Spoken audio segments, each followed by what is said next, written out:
प्यारे बच्चों नमस्कार, स्वागत है आप सभी का। आज आपको मैं एक ऐसे टॉपिक के बारे में बताने जा रहा हूं यार, जो कि बहुत इंपॉर्टेंट है। जी, आज आपको बताने जा रहा हूं मैं वॉइस के बारे में। वॉइस का मतलब जानते हो ना आप सभी, वाच्य होता है। क्या होता है? वाच्य। अच्छा, वॉइस का मतलब वाच्य तो होता है। वॉइस का मतलब क्या होता है? वाच्य तो होता है। लेकिन मेरे बच्चे, तुमको ये पता होना चाहिए कि जो वॉइस होता है हमारा, क्या होता है? जो वॉइस होता है, वॉइस को तो हम बोलते हैं वाच्य, और ये दो प्रकार के होते हैं, जिसको हम बोलते हैं एक्टिव वॉइस और पैसिव वॉइस। पता है ना? तो आज हम बेसिक रूल ऑफ वॉइस के बारे में जानेंगे कि इसका बेसिक रूल, इसका बेसिक फंडामेंटल क्या होता है भाई वॉइस का। क्योंकि हर एक टॉपिक, हर एक चीज हमारे लिए बहुत जरूरी होती है, बेहद जरूरी होती है। तो आज हम जानेंगे बेसिक रूल ऑफ वॉइस। ठीक है? तो first of all I would like to tell you guys कि there are two types of voice, and first one is active voice and second one is the passive voice. पहले वाले को बोलते हैं कर्तृवाच्य, दूसरे वाले को बोलते हैं कर्मवाच्य। मतलब इसमें हम देते हैं सब्जेक्ट को प्रधानता। सब्जेक्ट का मतलब क्या होगा? जैसे सब्जेक्ट हमारे प्रोनाउन जानते हैं ना आप लोग। यहाँ पे हो गया हमारा ही, शी, इट हो गया, आई हो गया, वी हो गया, यू हो गया हमारा, और क्या हो गया बच्चे? यहाँ पे हमारा दे हो गया। ठीक है? और किसी का नेम भी आ गया, इसको प्राधान्य देते हैं। कर्मवाच्य में जस्ट इसके उल्टे को देते हैं। जैसे ही का क्या होता है हमारा? ही का हिम होता है, शी का हर होता है। ठीक है? इट का तो इट ही ऑब्जेक्टिव केस होता है। आई का क्या होता है? आई का मी होता है। यू का हमारा यू ही होता है। और दे का क्या होता है बच्चे? हमारा देम होता है। वी का हमारा क्या होता है? अस होता है। तो हम लोग इनको प्रधानता देते हैं। ठीक है? पैसिव वॉइस में। आइए देखते हैं आगे। आज आपको मैं एक ऐसा ट्रिक बताने जा रहा हूं जो कि आज तक आपने देखा नहीं होगा। वॉइस का मतलब होता है वॉच, और पूरे के पूरे वॉइस में हम लगाते हैं वर्ब की थर्ड फॉर्म। मतलब यहाँ पे हमने वी लिखा हुआ है, तो पूरे वॉइस में थर्ड फॉर्म। मतलब वॉइस का कोई भी नियम हो, आंख बंद करके आपको हमेशा यूज करना है कौन सा? क्रिया की तीसरी अवस्था। कौन सी अवस्था भैया? क्रिया की तीसरी अवस्था हमको यूज करनी है पूरे के पूरे वॉइस में। किसमें? पूरे के पूरे वॉइस में। सेकेंड रूल इसका ये कहता है कि कोई भी इंडेफिनिट हो, present indefinite, past indefinite, future indefinite, सब कुछ चेंज होगा कॉन्टिन्यूअस में। किसमें चेंज होगा? बहुत ही बेसिक सा नियम है। किसमें चेंज होगा? कॉन्टिन्यूअस। मतलब अगर प्रेजेंट इंडेफिनिट है, चेंज इनटू प्रेजेंट कॉन्टिन्यूअस। अगर पास्ट इंडेफिनिट है, चेंज इनटू पास्ट कॉन्टिन्यूअस। अगर सॉरी सॉरी सॉरी हाँ, पास्ट इंडेफिनिट है। अगर फ्यूचर इंडेफिनिट है, change into future continuous. Same यहाँ पे कॉन्टिन्यूअस के साथ है। अगर मैं यहाँ पे पीपीएफ लिख लूं, यहाँ पे पी लिख लूं, पी लिख लूं, एफ, यहाँ पे पी लिख लूं, पी लिख लूं, एफ, यहाँ पे पी लिख लूं, पी लिख लूं, एफ, तो आप समझ जाइए कैसे होगा। जैसे आगे आपको बताता हूं मैं, एक बेसिक सा इसका फंडामेंटल है। पहला नियम तो हमारा ये कहता है कि हम सब्जेक्ट को ऑब्जेक्ट में, ऑब्जेक्ट को सब्जेक्ट में चेंज करते हैं, लेकिन पॉजेसिव एडजेक्टिव कभी चेंज नहीं होता है। प्यारे बच्चों, जैसे अगर आई आ गया, क्या आ गया? आई। आई को हम चेंज करेंगे मी में। अगर मी आ गया, किस में चेंज करेंगे? आई में। बस इतना याद रखना है आपको। वी आ गया तो अस में चेंज करेंगे, अस आ गया तो वी में चेंज करेंगे। यू को यू में, यू को यू में। यू का एक ही नियम होता है। दे को देम में चेंज करेंगे, देम आ गया तो दे में चेंज करेंगे। ही को चेंज करेंगे हिम में, हिम को चेंज करेंगे ही में। शी को चेंज करेंगे हर में, हर को चेंज करेंगे सी में। इट को चेंज करेंगे इट में, इट को चेंज करेंगे इट में, इट को चेंज करेंगे इट में। बहुत बेसिक सा फंडामेंटल है। लेकिन अगर आई का पॉजेसिव एडजेक्टिव आ जाए, जैसे आई का क्या होता है? माई होता है, वी का आवर होता है, यू का योर होता है, देम का दियर होता है, ही का हिज होता है, शी का हर होता है। इतनी चीजें होती हैं। तो याद रखना, इसका नाम होता है पॉजेसिव एडजेक्टिव। पूरे के पूरे वॉइस में खाली यहां तक का गेम होता है, सिर्फ यहां तक का गेम, ये इतना चेंज होता है। ये एक दूसरे के कन्वर्टेबल टर्म्स है। जैसे आई का मी, मी का आई, वी का अस का वी, यू का यू, यू का यू, दे का देम, दे का देम, ही का हिम, ही का हिम, ठीक है, हिम का ही। तो ये कन्वर्टेबल टर्म्स है। लेकिन अगर आपके एक्टिव वॉइस में ये दिख जाए, माई, आवर, योर, दियर, हिज, हर, याद रखना, अगर ये दिख जाए तो ये कभी चेंज नहीं होते। ये मत सोचना कि माई है तो माई को मी में कर दूं, नहीं।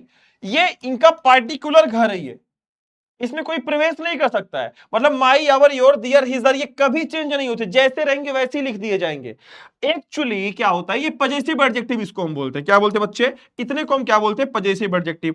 अगर एडजेक्टिव है तो एडजेक्टिव के साथ हमेशा कौन आता है बच्चे? नाउन आता है। क्या आता है? नाउन। बिना नाउन के एडजेक्टिव की कल्पना करना बेकार है। बिना नाउन के, जैसे आपने कभी नहीं सुना होगा माई इज फादर नेम, नहीं, आपने सुना होगा माई फादर नेम इज। तो हमेशा याद रखना, इन सभी के बाद हमेशा कौन आता है? नाउन आता है। अगर एडजेक्टिव है, अगर इसका नाम पॉजेसिव एडजेक्टिव है कि माई, आवर, योर, दियर, हिज, हर, ये क्या होते हैं? ये पॉजेसिव एडजेक्टिव होते हैं। तो जाहिर सी बात है, इनके साथ हमेशा कौन आएगा? आएगा तो कौन आएगा? इनके साथ नाउन आएगा। तो याद रखना, ये कभी अकेले नहीं आते। जैसे आपने बोला ना कि what is your father name, आप बोलते हो ना my father name is, my village name is, your country name is, सुना होगा। तो ये कभी एक इनके साथ एक नाउन कुछ ना कुछ जरूर आएगा। Your book, our country, my father, my mother, your father, your mother, our father, our mother, ठीक है। His name, her name, his book, her book, आप देखोगे हमेशा, इसलिए इसको हम क्या कहते हैं, एनसी कहते हैं। एनसी का मतलब होता है नो चेंज, ठीक है। ये कहीं पे भी आए, चाहे सब्जेक्ट के रूप में आए, चाहे ऑब्जेक्ट के रूप में आए, ये कभी नहीं, जैसे हैं ऐसे ही उतार दिए जाएंगे। उधर आया तो खींच के इधर कर दो, ये कभी चेंज नहीं होते, याद रख लो। ये कभी चेंज नहीं होते, ये कोई बताता नहीं आपको, खाली ये चेंज होता है। आई कमी, मी का आई, वी का अस का वी, याद, सब्जेक्ट का ऑब्जेक्ट और ऑब्जेक्ट का सब्जेक्ट, इसी को बोलते हैं, ये वाला पार्ट खाली इतना, ठीक है। आगे देखेंगे बच्चा, ये बेसिक नियम हमारा है। अगर हम टेंस की बात करेंगे, टेंस कैसे चेंज होता है तो याद रखना, प्रेजेंट इंडेफिनिट को चेंज करते हैं प्रेजेंट कॉन्टिन्यूअस में। किसको चेंज करते हैं, प्रेजेंट कॉन्टिन्यूअस में। जैसे, अच्छा अब देखो कैसे, इसका मतलब क्या होता है। तो प्रेजेंट इंडेफिनिट के अंदर क्या क्या आता है भैया, प्रेजेंट इंडेफिनिट के अंदर हमारा आता है एस और यस, आता है कि नहीं, गोज, गोज, लव्स, आता है ना, क्रिया में एस और यस लगा होता है। चाहे एस और यस आए, चाहे क्रिया की पहली अवस्था है, चाहे क्रिया की पांचवी अवस्था है, चाहे डू और डज आए, ये पूरा का पूरा चेंज होगा किसमें जाके, ये पूरा पूरा चेंज होगा इज में, एम में, आर में, सीधी बात। सेकंड है, अगर प्रेजेंट कॉन्टिन्यूअस आए तो उसमें क्या आता है, हमारा इज आता है, दूसरा एम आता है, तीसरा आर आता है, इज आता है, एम आता है, आर आता है। ये किसमें कन्वर्ट होगा हमारा, ये चेंज होगा इज में, एम में, आर में। बस क्या लगा देंगे उसके साथ में, बींग लगा देंगे। फिर समझना, इज एम आर अगर आ गया तो समझ जाना इज एम आर में ही चेंज होगा। बस क्या लगाएंगे एक्स्ट्रा यहां पे, ये बींग लगाएंगे। हैज और हैव आ गया तो हैज और हैव ऐसे रखा रहेगा, बस आगे क्या लगा देंगे, बीन लगा देंगे। याद रखना, ये बींग है, ये बीन है, ठीक है। और यहां पे present perfect continuous tense no change. मतलब टोटल अगर देखा जाए बच्चे, जो हमारा वॉइस होता है, वॉइस में हम टेंस को पढ़ते हैं 12, 12 टेंस होते हैं ना हमारे, present indefinite continuous, perfect, perfect continuous, past के 4 और फ्यूचर के 4। इस 12 में 8 का वॉइस बनता है, 8 का पैसिव वॉइस बनता है, 8 का, लेकिन 4 का नहीं बनता है। अब पूछोगे कौन से 4, 4 तो याद रखना, बता देता हूं मैं, याद रखना कौन से 4। पहला होता है प्रेजेंट परफेक्ट कॉन्टिन्यूअस, एक इसका नहीं बनेगा।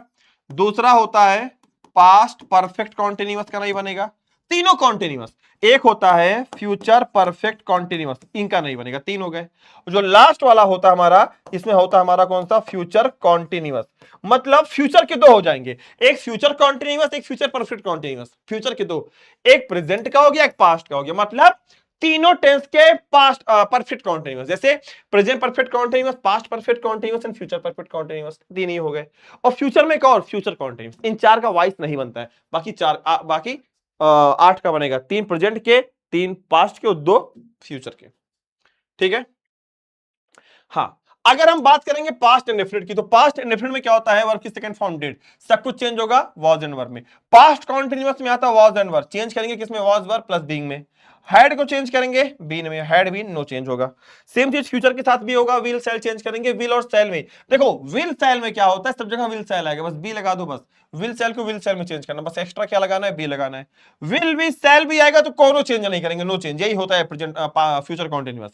विल सेल के बाद अगर हैव लगाए तो कोई दिक्कत नहीं, विल सेल के बाद यहाँ पे हैव लगा दो, बस एक्स्ट्रा क्या लगाना है आपको, बीन लगाना है। क्या लगाना है भैया, एक्स्ट्रा बीन लगाना है। और यहाँ पे future perfect continuous tense no change. तो भैया आपको समझ में आ गया क्या क्या होगा।